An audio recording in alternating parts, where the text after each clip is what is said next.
কালকে এক থাবড়া দেবে, পুরো একদম শেষ হয়ে যাবে। আমরা ভদ্রলোকের রাজনীতি করি, আমরা গণতন্ত্রে বিশ্বাস করি, তাই জন্য আমরা করছি না। মমতা বন্দ্যোপাধ্যায় যে করছেন টিট ফর ট্যাট, যদি জবাব আমরা দিই, মমতা বন্দ্যোপাধ্যায় পারবে টিকতে? সত্যি পারবে? মমতা বন্দ্যোপাধ্যায় বুকে হাত রেখে বলুক তো, অভিষেক বন্দ্যোপাধ্যায় পারবে?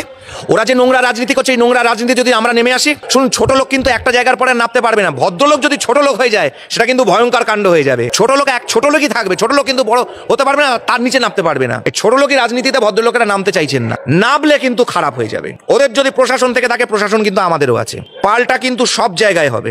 মমতা বন্দ্যোপাধ্যায় রাইট করার ভয় দেখিয়েছেন।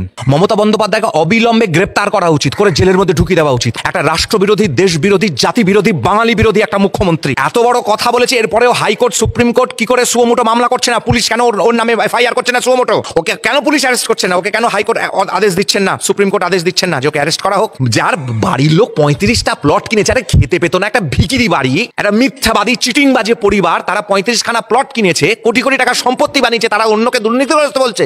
সিটিং চিফ মিনিস্টার, ভারতবর্ষের সংবিধানের স্পর্শ করে শপথ নেওয়া, ভারতবর্ষের সংবিধানের নামে শপথ নেওয়া একটা মুখ্যমন্ত্রী, সে ভারতবর্ষের একটি অঙ্গরাজ্যে দাঙ্গা করানোর ভয় দেখাচ্ছে। এরপরেও গোটা ভারতবর্ষ কি করে চুপ করে আছে? গ্রেপ্তার করে জেলে ঢোকাক। এ বাঙালি জাতির সব থেকে বড়, এ হচ্ছে আধুনিক যুগের কালা পাহাড়। এ বাঙালির আধুনিক যুগের কালা পাহাড়। এই কালা পাহাড়কে ভাগাতে হবে, তাড়াতে হবে।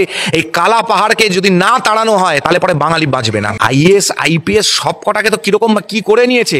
এদের বিরুদ্ধে তদন্ত হওয়া উচিত, তো এদের সম্পত্তির তদন্ত হওয়া উচিত, এদের টাকা পয়সার তদন্ত হওয়া উচিত। কারা কারা কোথায় কোথায় বাড়ি কিনছে, পানিহাটি ব্যারাকপুরে কারা কারা ফ্ল্যাট কিনছে, নিউ টাউন রাজারহাটে কার 4 তলা বাড়ি হয়েছে, এগুলো নিয়ে তদন্ত হওয়া উচিত। আঙুলের হিরের অত বড় আংটি সোর্স কি?